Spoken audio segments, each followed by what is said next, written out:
Bueno, reciban todos un cordial saludo. Mi nombre es Luis Montañez Carrillo, yo soy docente del programa de Tecnología de Audio de la Universidad Nacional Abierta a Distancia UNAD y actualmente desempeño el rol de líder nacional del programa de Tecnología de Audio.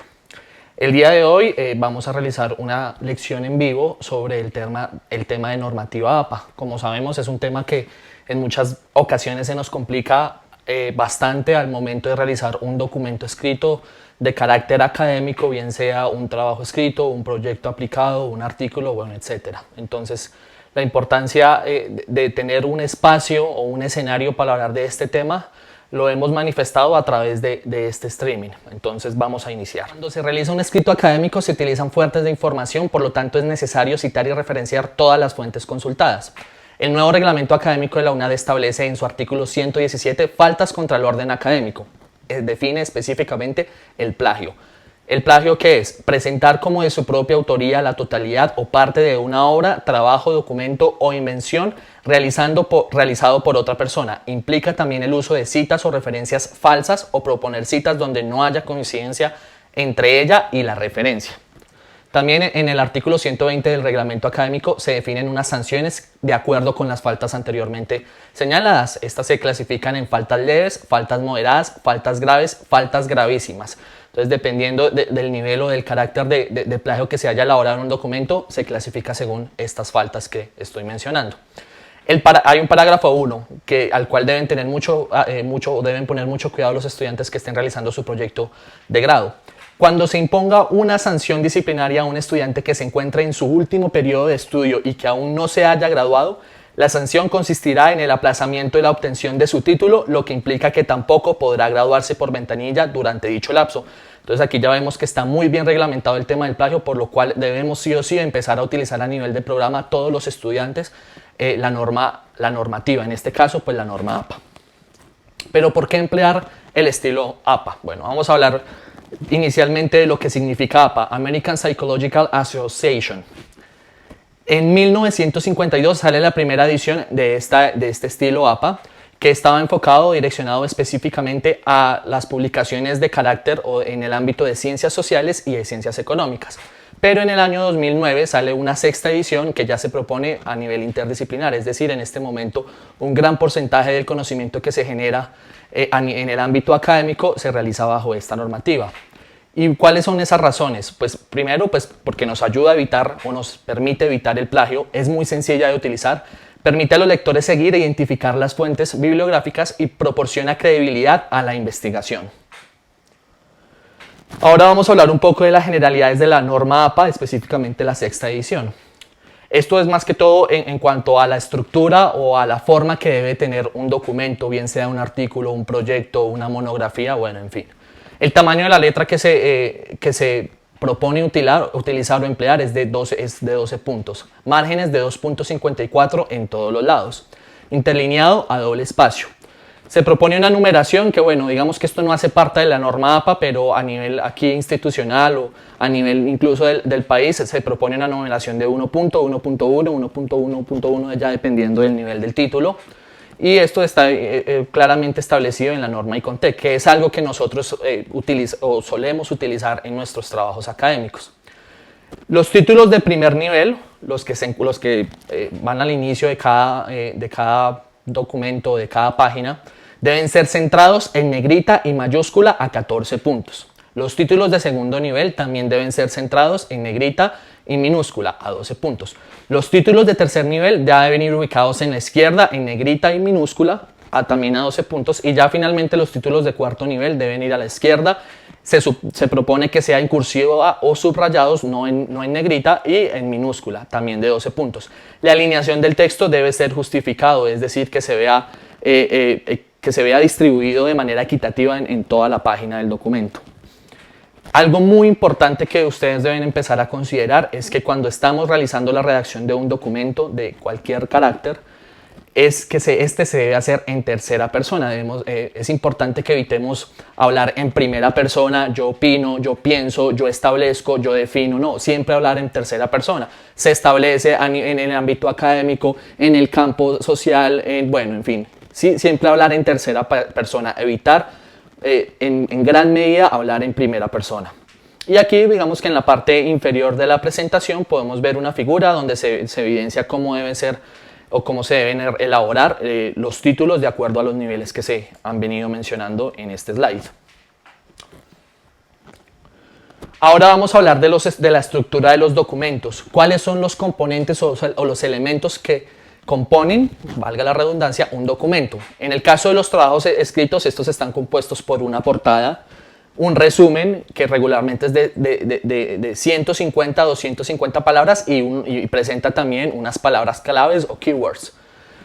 Una introducción, un desarrollo del trabajo, es decir, donde se desarrolla ya la tarea propuesta, donde se desarrolla todo el contenido que se propone en dicho trabajo. Se deben sí o sí realizar unas conclusiones del trabajo, las referencias bibliográficas de vital importancia, porque si nosotros no incluimos las referencias bibliográficas en los trabajos, prácticamente estamos cometiendo la falta de plagio.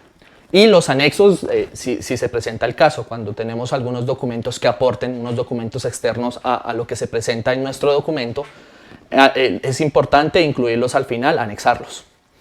En el caso de los artículos regularmente están compuestos por una portada, un resumen, una introducción, un método general o una metodología, unos resultados, una discusión, que en muchos casos también pues, son las mismas conclusiones, las referencias bibliográficas que no pueden faltar y los anexos.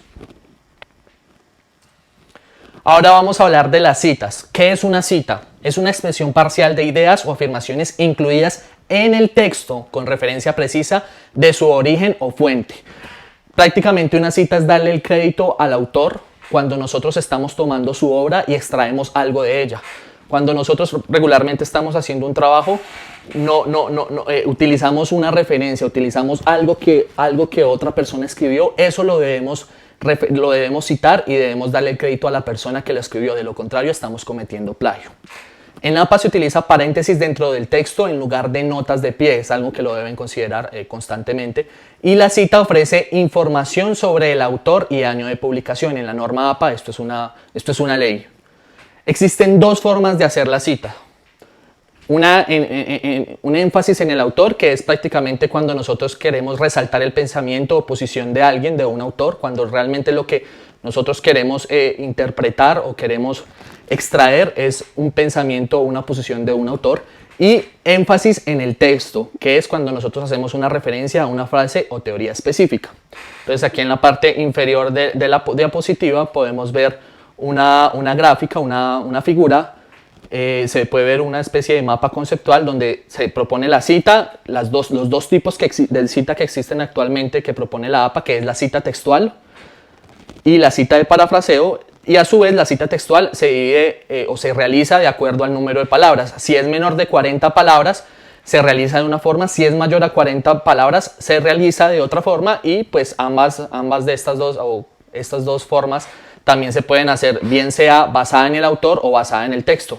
De igual forma, en la cita de parafraseo, esta sí no tiene una extensión definida y se puede realizar basada en el autor o basada en el texto. Ahora vamos a profundizar un poco más en esto. ¿Qué es una cita textual?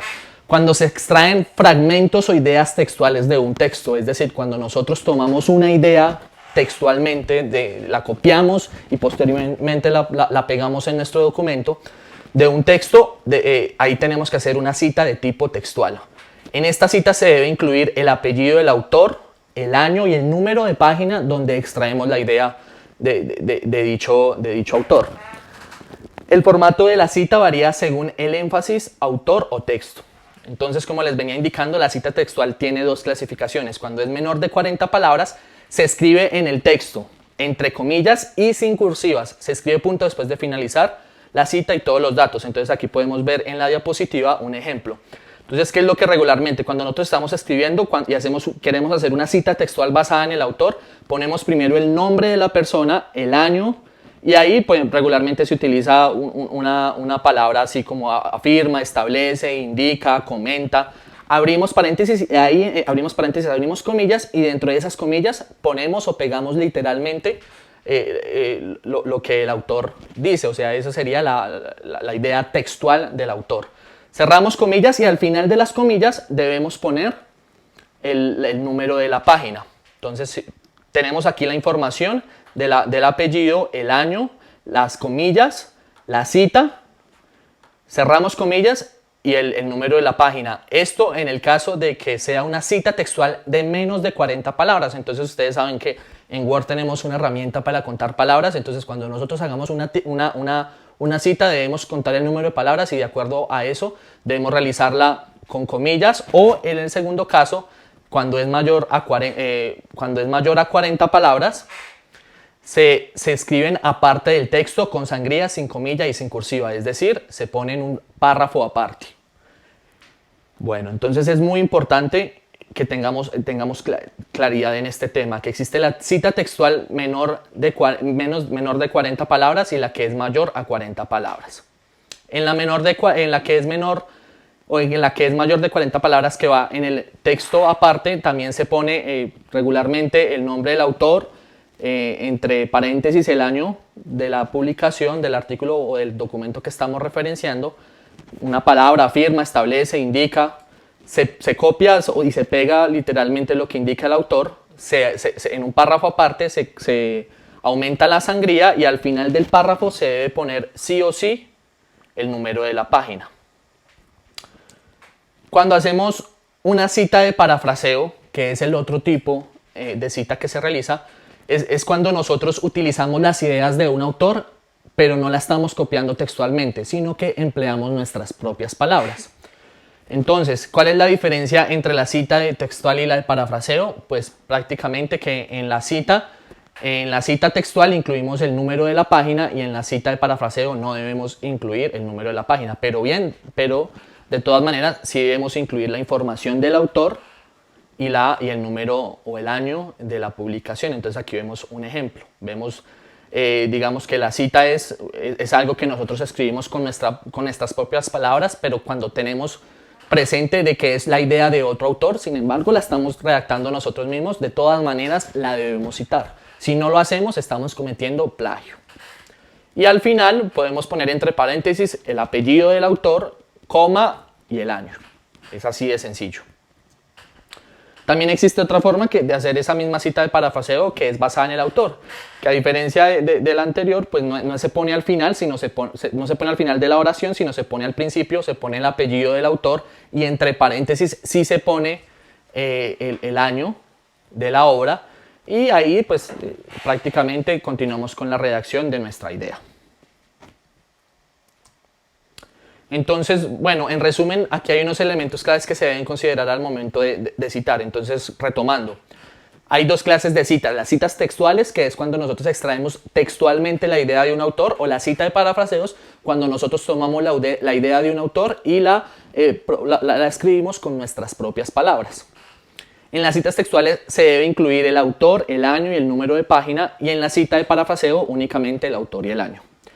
En la cita textual se debe hacer de dos formas: cuando es menor de 40 palabras y otra cuando es mayor de 40 palabras. Cuando es menor de 40 palabras va dentro del texto, entre comillas y sin cursiva. Cuando es mayor de 40 palabras se pone en un párrafo aparte del texto con sangría, sin comillas y sin cursiva. Y cada una de estas citas se pueden hacer basadas en el autor o basadas en el texto. Prácticamente basadas en el autor es cuando se escribe el autor y el año al iniciar la frase de oración, y las basadas en el texto se escriben al final de la oración, entre paréntesis el autor y el año. En ambos casos es lo mismo. Simplemente que aquí deben tener unos elementos en cuenta, que es el número de página en las textuales, y en las de parafraseo no va número de página. Pero bueno, ahí esto es como digamos una sinopsis de lo que implica hacer una cita.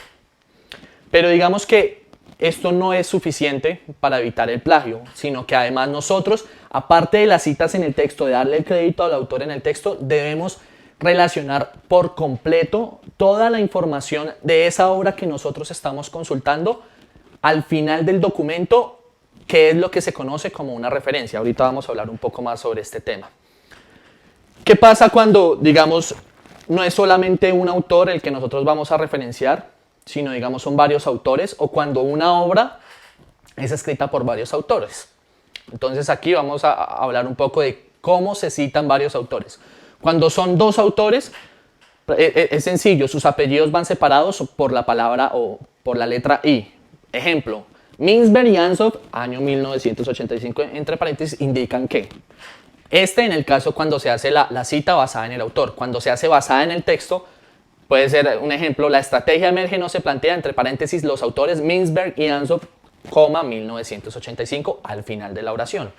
Cuando son superiores a 2 autores, es decir, de 3 a 5 autores. La primera vez que se citan, se indican los apellidos de todos. Posteriormente se cita solo el primero y se agrega la palabra et al, que es una palabra en latín y significa y otros. Entonces, un ejemplo. Entonces, la primera vez que nosotros vamos a hacer la cita de varios autores, hasta 5, se deben poner el nombre de todos. Vanegas, Ramírez, Ardila y Cáceres, año 2009, aseguran que bla, bla, bla, bla, bla, el carretazo que nosotros estemos echando en el documento. Y si, digamos, en otro párrafo, porque también es muy importante que tengan en cuenta, nosotros debemos hacer una cita por cada párrafo. Si nosotros estamos utilizando una idea de otro autor, en cada párrafo debemos citarlo. Eso es una ley. Deben tenerlo también muy presente. Entonces, en otro párrafo necesitamos hacer... necesitamos volver a hacer esa cita, ya no tenemos que poner el apellido de todos los autores, sino que simplemente ponemos el apellido del primer autor y ponemos la palabra et al, punto, y ahí sí ponemos el año 2009.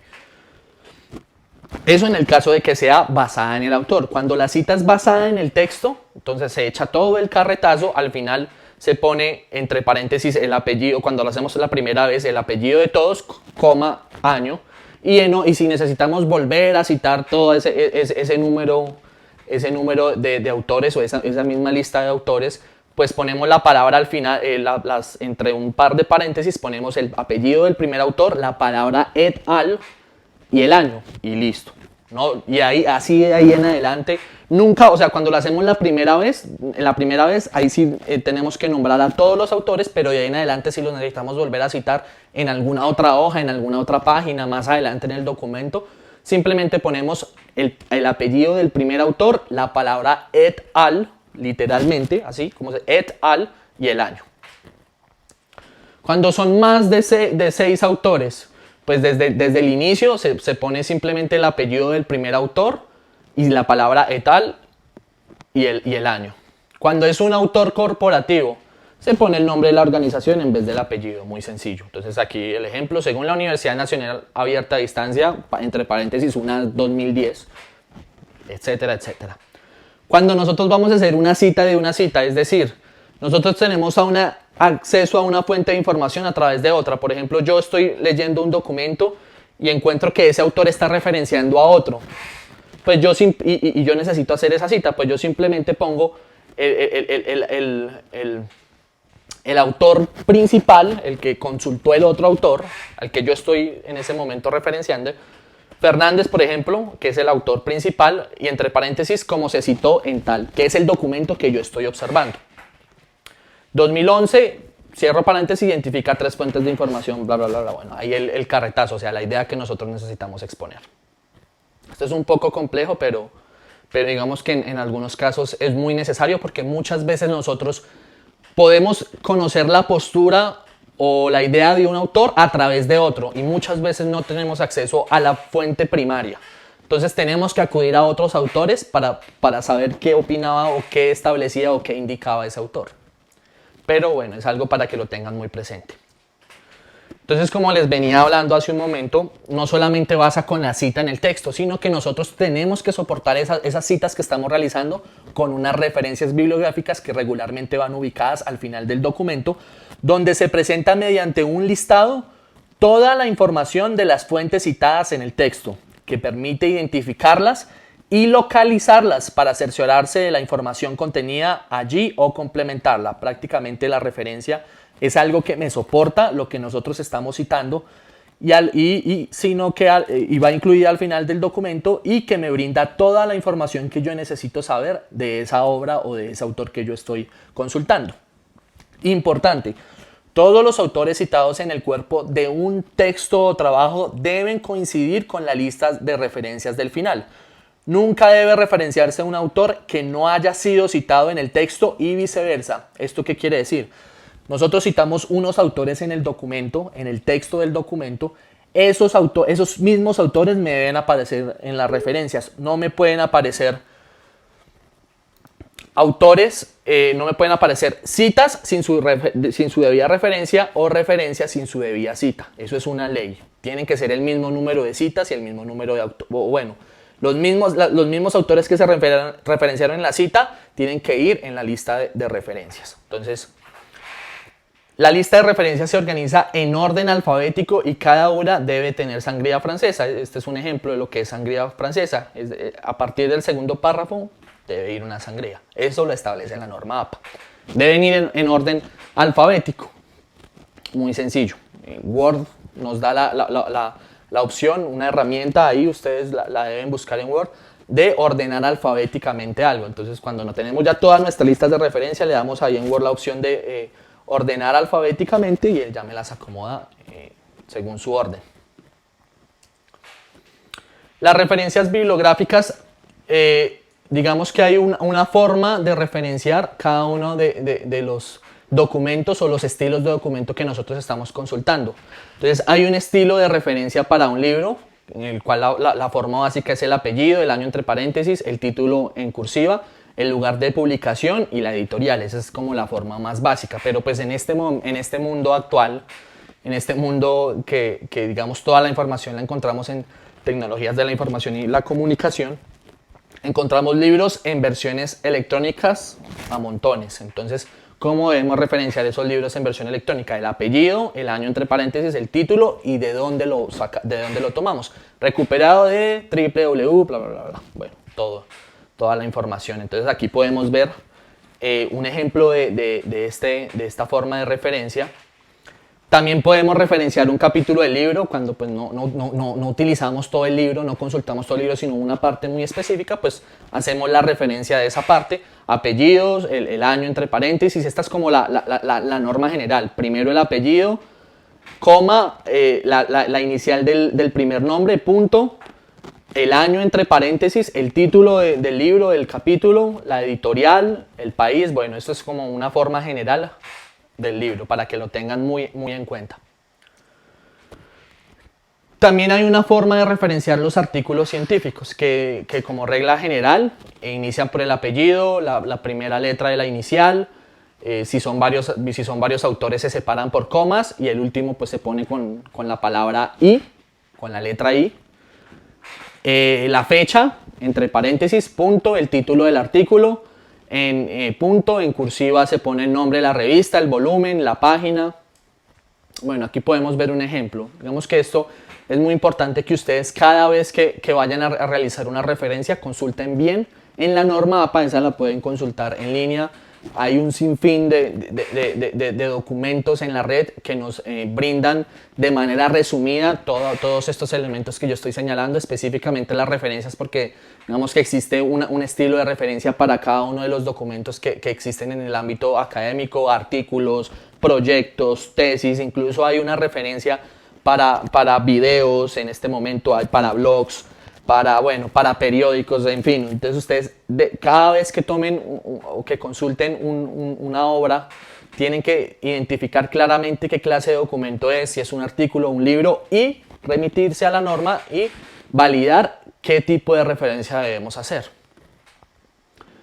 También hay artículos online, entonces pues es lo mismo, la misma estructura del artículo científico, sino que al final simplemente se pone la dirección, la dirección electrónica, la dirección en la web de donde se tomó o donde se consultó el artículo que estamos referenciando.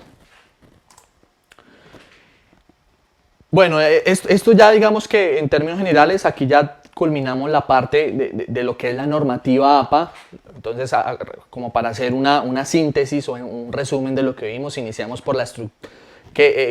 Digamos qué elementos deben componer un documento, luego hablamos del tema de las citas y finalmente hablamos de la referencia. Ahora vamos a hablar de las bases de datos. ¿Qué son las bases de datos? Son simplemente herramientas digitales, por decirlo de alguna forma, que nos permiten consultar o buscar documentos de carácter académico en la red. Entonces, digamos que bases de datos hay muchas, yo aquí señalo unas cuantas que me parecen importantes y que que yo consulto regularmente. La primera es Google Académico. ¿Por qué? Porque es libre, o sea, no tenemos que pagar ninguna membresía ni nada para acceder a Google Académico. Y en Google Académico uno puede encontrar cualquier cantidad de información útil. Tenemos que empezar a evitar hacer búsquedas en Google. En el Google general, en el que todos conocemos, no. Si vamos a empezar a hacer ya documentos de carácter académico, trabajos, artículos, ensayos, resúmenes, proyectos, debemos evitar consultar información en Google. Lo mínimo que uno debe empezar a hacer es en Google Académico. ¿Por qué? Porque Google Académico tiene una validez científica. Google Académico es una base de datos que es regulada por una comunidad académica, por una comunidad científica. Entonces, pues, ahí la importancia de ya dejar de buscar en Wikipedia y dejar de tomar y copiar y pegar de Wikipedia lo primero que encontramos, lo pegamos en nuestro documento y así lo entregamos. No, muchachos, eso es plagio. Y digamos que si uno en este momento a nivel académico referencia páginas como, no sé, El Rincón del Vago, Wikipedia, eso no tiene ninguna validez académica. Entonces ustedes deben tomar conciencia y empezar a referenciar directamente a los autores de las fuentes originales en gran medida. Si no, pues se pueden hacer citas de citas, pero entonces ya en este momento debemos evitar el facilismo. Entonces no es de buscar en Wikipedia, en El Rincón del Vago, bueno, eso ya se debe acabar. ¿Por qué? Porque eso es plagio. Tenemos ya que empezar a acceder a las fuentes, a las bases de datos, que es donde se encuentra almacenada toda la información y toda la documentación de carácter académico que se genera en el mundo. Entonces aquí hay unas bases de datos que yo regularmente utilizo: Google Académico, Redalytics, Scopus, ScienceDirect, JSTOR, bueno, hay muchas. Nosotros en nuestra universidad tenemos un gran recurso bibliográfico. Una base de datos compuesta por prácticamente otras bases de datos de mucho alcance interdisciplinar. Entonces, ¿cómo podemos ingresar a esa base de datos? Es sencillo, ingresamos a www.unad.edu.co. En la parte inferior derecha de la página principal de la UNAD encontramos el enlace de biblioteca. Cuando ingresamos a biblioteca, en la parte inferior derecha vemos un enlace que se denomina ingreso a bases de datos. Al ingresar ahí, tenemos que ingresar nuestras credenciales de campus virtual. Ahí nos indica: estudiante, ingrese con usuario y clave de correo institucional de Hotmail. Bueno, eso creo que ha cambiado. En este momento creo que se ingresa es con la clave de usuario del campus. Al ingresar a esas bases de datos, ahí encontramos 24 bases de datos de real o de mucha importancia en el ámbito académico interdisciplinar. Yo recomiendo Scopus, ScienceDirect, que digamos que son las que están enfocadas o especializadas en el campo de la ingeniería, entre otras. Pero digamos que Scopus, ScienceDirect, ahí es muy importante hacer las búsquedas en inglés, porque, muchachos, es muy importante que tengan presente que, sin mentir, más del 70 o el 80% del conocimiento que se genera a nivel mundial se hace en el idioma inglés. Desafortunadamente en español se genera muy poco conocimiento a nivel académico, es decir, a través de artículos, prácticamente casi todo el conocimiento que se genera se realiza en inglés. En francés se realiza también, en portugués. El portugués está teniendo una fuerte influencia en este momento, o sea, todos los autores brasileños y portugueses están teniendo una gran importancia en el ámbito académico. Pero digamos que la regla general o digamos la tendencia mundial es que se escribe en inglés. Entonces pues ya también es importante que nosotros empecemos a realizar búsquedas en inglés, ¿sí? Porque ahí es donde está realmente el conocimiento valioso que se genera. En español no es que no se haga, pero se hace muy poco. Entonces cuando no encontremos mucho en español, tenemos que proceder sí o sí a realizar búsquedas en inglés. Y finalmente vamos a hablar de los gestores de referencias. Bueno, nosotros digamos que, o yo comprendo que es muy difícil en muchos casos aprenderse cada uno de esos elementos que yo expuse en cuanto a citas y referencias. Es complicado, es complejo. Afortunadamente en la actualidad las tecnologías de la información y la comunicación nos brindan grandes ventajas. Entonces contamos con programas o aplicaciones que facilitan el almacenamiento, organización y control de las referencias bibliográficas y que además permiten el manejo de grandes cantidades de referencias y la inserción automática de citas. O sea, nosotros ya tenemos en la actualidad programas que nos hacen todo eso que yo expuse, tanto las citas como las referencias. Algo que yo recomiendo mucho es que empiecen a utilizar unos programas que se conocen como gestores de referencias. Hay muchos. Los más comunes, RefWorks, digamos que es uno que pueden acceder desde eBiblioUNAD. Aquí les doy el enlace, bibliotecaunad.edu.co/gestor. Ahí pueden ustedes acceder a RefWorks, se deben inscribir, es una plataforma virtual en línea y digamos que es una herramienta. Hay otra que es EndNote, pero esa sí digamos que se necesita instalar en el computador como un programa normal. Zotero, hay otras como Zotero que simplemente funcionan como una extensión de Firefox, entonces los invito a que consulten estos para que las tengan y empiecen a hacer uso de ellas en cada uno de los documentos o trabajos escritos, artículos, proyectos que ustedes empiecen a hacer. Empiecen a utilizarlos porque son de gran ayuda. Mendeley, otro que es una red social online de investigadores, brinda unas grandes ventajas como que por ejemplo, está validado por una comunidad científica en línea. Y bueno, digamos que este es el final de la presentación. Yo quiero hablarles un poco sobre o profundizar un poco más sobre esos gestores de referencias. En mi caso, particularmente, a mí me gusta emplear EndNote. Es una herramienta, digamos, que se instala en el computador, pero que me brinda la gran ventaja de tener una base de datos estructurada. Me permite tener un control de todas las citas que yo busco en la red. Entonces aquí vemos, digamos, este es EndNote. Vamos a hacer un pequeño ejercicio de cómo emplear un gestor de referencias para que ustedes puedan observar el alcance de una herramienta como estas. Entonces, digamos, yo voy a hacer un trabajo, estoy haciendo un ensayo. Aquí entonces tengo un pequeño, voy a iniciar mi ensayo, entonces voy a hablar sobre las técnicas de microfonía. Y encontré un autor, por ejemplo, ingresé a Google Académico. Y bueno, voy a empezar hay un libro que yo conozco que me puede hablar sobre ese tema de técnicas de microfonía que se llama, yo qué sé, The Art of Mixing.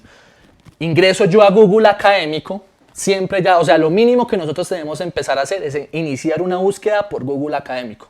No por Google, no por el Google normalito, el que es google.com, no. Google Académico, cuando vamos a iniciar una búsqueda de carácter académico, entonces, pum, voy a buscar ahí, le doy buscar. Uy, encontré este libro, The Art of Mixing, A Visual Guide to Recording, Engineering and Production. Qué buen libro, yo ingresé a ese libro, digamos que lo leí, muy chévere. Hoy voy a empezar a hacer mi escrito con base en lo que expone este autor. Entonces voy acá a iniciar, entonces bueno, encontré que este autor indica que la mejor estrategia para capturar un redoblante es mediante la técnica XY, con micrófonos SM58. Uy, esto es así voy a iniciar. Entonces, bueno, ahora ¿qué tengo que yo hacer? Tengo que citar y además tengo que agregar de una vez la referencia, porque es muy importante que ustedes tengan presente que apenas haga una cita, de una vez debo hacer la referencia para posteriormente evitarme inconvenientes de que cité y se me olvidó la referencia. No, también ténganlo por costumbre, que a medida que hagan una cita, de una vez al final del documento vayan incluyendo la referencia bibliográfica. Entonces, listo, yo encontré este autor, pero no, qué pereza hacer todo ese, irme a buscar a la norma APA, cómo referencio un libro, cómo hago una cita. No, pues afortunadamente yo tengo EndNote, que me da todas las ventajas de evitarme hacer un proceso muy extenso, que es el de citar y referenciar. Entonces, yo encontré este libro, lo encontré en Google Books, en Google Académico, que pues muy buena herramienta también para iniciar una búsqueda. Pero entonces yo quiero utilizar mi EndNote. Entonces lo primero que yo debo hacer cuando estoy utilizando un gestor de referencias como EndNote es ir a la página principal de Google Académico, ir a la parte de configuración. Y aquí donde dice gestor de bibliografía, en esta parte, mostrar enlaces para importar citas a, o sea, ¿eso qué quiere decir? Que Google Académico me brinda la opción de exportar la referencia de ese documento que yo consulté, exportarla para yo incluirla dentro de mi aplicación o dentro de mi gestor de referencias. Entonces yo aquí le doy, dependiendo, yo utilizo EndNote, pero si ustedes utilizan RefWorks o si utilizan, bueno, yo qué sé, Zotero, aquí me debe brindar la información, entonces me debe dar la opción de exportar la cita al gestor que yo utilice. Entonces yo, como utilizo EndNote, le doy EndNote y le doy guardar. ¿Eso qué significa? Que todo lo que yo busque de aquí en adelante y toda la documentación que yo encuentre voy a poder exportar la cita al gestor de referencias. Entonces voy a volver a hacer la búsqueda de Art of Mixing, listo. Entonces buscar y me apareció, aquí en la parte inferior del documento, del documento que yo consulté, ya me aparece la opción importar al EndNote. Entonces yo, al darle clic ahí, me empieza a descargar la cita, abro aquí en la parte inferior izquierda, ya me la descargó, le doy clic y automáticamente, muchachos, de una vez me la incluye en mi biblioteca. The Art of Mixing, si ustedes miran ahí, ya la tengo, el apellido del autor, la primera letra, el año, el nombre del documento y la editorial. Listo, ya tengo que evitarme hacer la referencia. Pero yo, ¿cómo incluyo esto en mi documento? Bueno, yo acá tengo, ahora necesito hacer la cita. Listo, ya tengo la referencia en mi archivo, en mi programa EndNote, pero ahora yo, ¿cómo incluyo eso a mi documento? Muy sencillo. Afortunadamente, cuando yo instalo un gestor de referencia en mi ordenador, en mi computador, él se articula de manera inmediata con Microsoft Word. Eso es una gran ventaja que también nos brindan los gestores. Entonces, ya cuando yo instalo el EndNote en mi computador, al final de la barra de herramientas de Microsoft Word ya me aparece una pestañita más que se denomina EndNote, que ese es el programa que yo instalé. Y aquí en la parte superior izquierda me brinda la opción de Insert Citation. ¿Eso qué significa? Pues insertar la cita. Como yo ya tengo en mi programa una serie de referencias bibliográficas, pues él simplemente me las va a jalar y me las va a incluir en el documento. Es algo muy sencillo. Entonces yo le doy aquí donde dice Insert Citation. Bueno, entonces al nosotros darle acá Insert Citation, automáticamente él me va a agregar la cita, yo la busco, la incluyo y él al final automáticamente me va a ingresar la referencia bibliográfica. Esto es algo que lo hace automáticamente el programa. Yo no tengo que hacer ningún proceso adicional. Bueno, eso digamos que como para culminar, yo quería pues, digamos que más allá de la herramienta que ustedes deseen emplear, existen varias. Digamos que en Node yo la utilizo, pues, pero digamos que esa necesita descargarse, necesita instalarse y pues es sujeta a inconvenientes cuando uno precisamente está trabajando con ella. Hay otras que se pueden encontrar en la red de manera gratuita, RevWorks o el mismo Zotero, que eso es una extensión de Firefox. Mi sugerencia, que las busquen, que busquen tutoriales y aprendan a manejarlas, no es algo muy complicado. Y eso sí, que siempre que siempre que busquemos un documento en una base de datos, ya entonces se debe acabar el tema de hacer búsquedas en Google, ya como mínimo de aquí en adelante Google académico. Digamos que una de las bases de datos que tenemos en la universidad es JSTOR. Entonces cuando nosotros, no sé, hacemos una búsqueda, yo que sé, audio, pueden también encontré un documento que me interesó. Eso, afortunadamente, todas las bases de datos me brindan la opción de exportar la cita. Entonces, mire, simplemente hay es que buscar todas las bases de datos de carácter académico me brindan la opción de exportar la cita. Entonces, digamos que en este caso, bien sea ScienceDirect, bien sea Scopus, bien sea Google Académico, todas me brindan la opción de exportar la cita. Yo simplemente debo definir qué tipo de cita, qué programa estoy utilizando. Me da la opción de RIS file, text file. RIS es para EndNote, ProCity, Reference Manager o text file para BibleText. Bueno, en fin, para RevWorks, para todos los, digamos, los gestores más importantes, los gestores de referencias más importantes. Yo escojo uno de ellos, le doy clic y él automáticamente me los descarga y digamos que así ya tengo una forma de de tener mis referencias en mi software. Digamos que bueno, muchachos, eso era prácticamente lo que quería hablarles un poco el día de hoy. Que tengan muy importante que vamos a empezar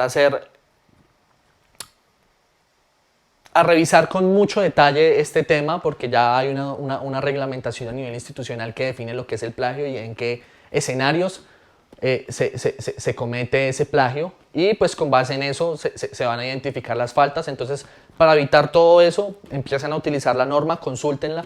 En la red hay cualquier cantidad de documentos que nos brindan una síntesis de esa norma. No tenemos que descargar la norma completa, pues porque es muy extensa, pero sí hay mucho, además está en otros idiomas. Y entonces pues hay muchos documentos. Yo recomiendo uno que es free, que digamos que es libre, que se llama, bueno, se llama Norma Zapa, y fue elaborado por el Centro de Escritura de la Universidad Javeriana de Cali. Es un documento que brinda de manera muy resumida y muy gráfica. Aquí podemos ver unas de las gráficas que allí se presentan. Todo este tema de las citas y las referencias. Entonces, empiecen a considerarlo, empiecen a tenerlo en cuenta, y cada vez que desarrollen un trabajo, bien sea un trabajo colaborativo, un trabajo de protocolo académico, bueno, de cualquier actividad, ya empiecen a utilizar la norma APA. Y bueno, agradezco a todos ustedes por haber asistido, por haber participado en este espacio, y bueno, que tengan un feliz día. Las preguntas, si surgen preguntas, bueno, más adelante, porfa, pueden enviarme la pregunta por mi correo electrónico luis.montanes@unad.edu.co, o pueden comentar el video. Es importante que tengan presente que este video, una vez terminemos de hacer este streaming, se va a montar automáticamente en nuestro canal oficial de YouTube, Tecnología de Audio UNAD, y ahí pueden consultar todos los streamings que de aquí en adelante realicemos. Ahí se van a almacenar, y pues si surgen preguntas, porfa, mediante un comentario, realícenla ahí, que nosotros estaremos pendientes y la contestaremos. Vamos, que en este momento no vamos a plantear un espacio para preguntas y responderlas en vivo, pues porque nos parece que es algo que no es muy productivo y que consume mucho tiempo. Sin embargo, pues nuevamente reitero mi agradecimiento a todos ustedes por participar, y bueno, que tengan un feliz día. Muchas gracias.